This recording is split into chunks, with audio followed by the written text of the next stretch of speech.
Hello guys, in this video I will show you how to use the referral program in the Revolut app. So first of all you have to go to the menu, and here the fourth icon is the referral program.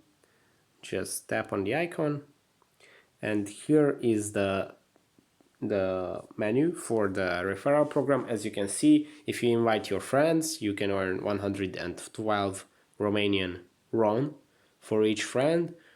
112 RON is around 30 bucks. So you will receive 30 bucks for all the friends that you invite. You can invite any amount of friends, so you can invite everybody, which can be useful. You can make some money from this.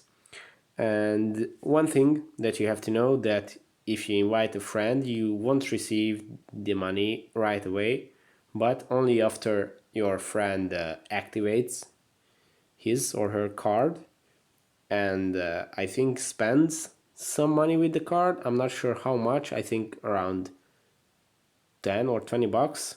So basically if they use their card, their account, then Revolut will know that this is a legit person and a legit user that will use their platform, and then you will receive your referral money. So that's it for this video. I hope it was helpful. If it was, please consider subscribing. That would be really helpful for me. And that's it. Thank you guys.